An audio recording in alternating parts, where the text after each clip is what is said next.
গরমে পেট ঠান্ডা রাখার জন্য বেগুন দিয়ে এইভাবে খাট্টা রান্না করবেন। পেট ঠান্ডা থাকবে, মন ঠান্ডা থাকবে, শরীর ঠান্ডা থাকবে। চলুন তাহলে দেখা যাক কিভাবে বেগুন দিয়ে খাট্টা রান্না করলাম। আশা করি আপনাদের ভালো লাগবে। সুপ্রিয় দর্শক, আসসালামু আলাইকুম, সবাইকে ওয়েলকাম। এখানে আমি 500 গ্রাম বেগুন নিয়েছি, লম্বা বেগুন। বেগুনগুলো ভালো করে ধুয়ে দেখেন এই যে এই সাইজ করে এইভাবে করে কেটে নিয়েছি। এই যে দুই পাশে এইভাবে 4 কোণা করে যেভাবে করে সবগুলা বেগুন কেটে নিয়েছি। আর কাটার আগে ভালো করে ধুয়ে নিয়েছি। এখন অ্যাড করে দিব লবণ, হলুদ। এখানে আমি হাফ চা চামচ লবণ অ্যাড করেছি আর হাফ চা চামচের একটু বেশি হলুদ অ্যাড করেছি। আপনারা প্রয়োজন মতো ব্যবহার করবেন। ভালো করে ম্যারিনেট করে রেখে দিয়েছিলাম 10 মিনিট। বেগুনটা বেশ একটু নরম হয়ে গেছে। এখন বেশ খানিকটা পানি বের হয়েছে। পানিটা ফেলে দিয়ে পরিমাণ মতো সয়াবিন তেল প্যানে দিয়ে বেগুনগুলোকে ভেজে নিব। সবগুলো বেগুন দিয়ে দিলাম। একটা সাইড বেশ হয়ে গেছে, দেখেন উল্টিয়ে দিলাম। বেগুনটা পোড়া পোড়া করা যাবে না, এরকম ভাজতে হবে, জাস্ট নরম হয়ে যাবে আর ভিতরটা হালকা হালকা লাল হবে। এই অবস্থায় যখন চলে আসবে তখন বেগুনগুলো নামিয়ে নিতে হবে। সবগুলো বেগুন এপিট ওপিট উল্টিয়ে যেভাবে করে ভেজে নিব।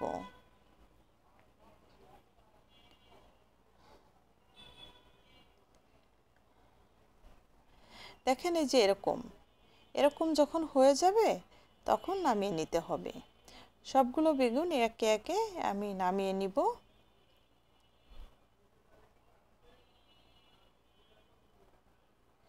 ওই তেলের ভিতরে অ্যাড করে দিলাম 4-5টা পেঁয়াজ কুচি। পেঁয়াজটা যখন এই পর্যায়ে চলে আসবে হালকা ব্রাউন কালার, অ্যাড করে দিলাম 1 চা চামচ পাঁচফোড়ন। পাঁচফোড়নটা যখন সুন্দর একটা স্মেল আসছে পেঁয়াজের সঙ্গে, কিছুটা পানি অ্যাড করে দিয়ে 1.5 চা চামচ আদা রসুনের পেস্ট দিয়ে দিলাম। একটু ভালো করে নাড়াচাড়া দিয়ে এখন সমস্ত অন্য মশলা অ্যাড করব। এখানে আমি 1 চা চামচ ধনিয়ার গুঁড়া, হাফ চা চামচ জিরার গুঁড়া, 1 চা চামচ শুকনো মরিচের গুঁড়া আর হাফ চা চামচের একটু বেশি হলুদের গুঁড়া, স্বাদ অনুযায়ী লবণ দিয়ে মশলাটা খুব ভালো করে কষিয়ে নিয়েছি। আর এই রান্নাটা না বেশি তেল লাগে না, আর যতটুকু তেল একবারেই দিয়েছি ওই তেলে সম্পূর্ণ রান্নাটা করে নিব। মশলাটা একদম শুকনো শুকনো হয়ে যাবে। এইভাবে যখন খুব ভালোভাবে ভাজা ভাজা ভুনা হয়ে যাবে একবারে খানিকটা ঝোলের পানি দিয়ে দিলাম। আর ঝোলের পানিটা দিয়ে যখন ফুটে উঠেছে অ্যাড করে দিলাম বেগুনটা দিয়ে নাড়াচাড়া দিয়ে খুব ভালোভাবে মিশিয়ে যখন বেগুনের ঝোলটা ফুটে গেছে, জাল উঠে গেছে, এখন আগে থেকে হাফ কাপ পানির ভিতরে 1 টেবিল চামচ তেঁতুল ভিজিয়ে রেখেছিলাম। ভালো করে মাড় বের করে তেঁতুলের মাড়টা বের করে এখন এই পর্যায়ে আসার পরে অ্যাড করে দিলাম। আরও দিয়ে দিলাম 1 চা চামচ চিনি। চিনিটা অবশ্যই অ্যাড করতে হবে যেহেতু তেঁতুলের মাড় দিয়েছি, যাতে সুন্দর একটা টেস্ট আসে, যার কারণে একটু চিনি দিতে হবে। এখন অ্যাড করে দিলাম কয়েক ফালি কাঁচামরিচ। কাঁচামরিচটা এই খাট্টায় দেয় না, কিন্তু আমি দিলাম যাতে সুন্দর একটা স্মেল আসে, একটু ঝাল ঝাল হয়, যার কারণে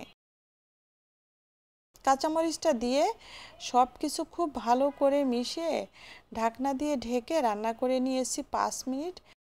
5 মিনিট পর ঢাকনাটা তুলে নিলাম। দেখেন এই যে এই পর্যায়ে চলে আসছে আর কি সুন্দর একটা কালার আসছে, এত সুন্দর একটা স্মেল আসছে।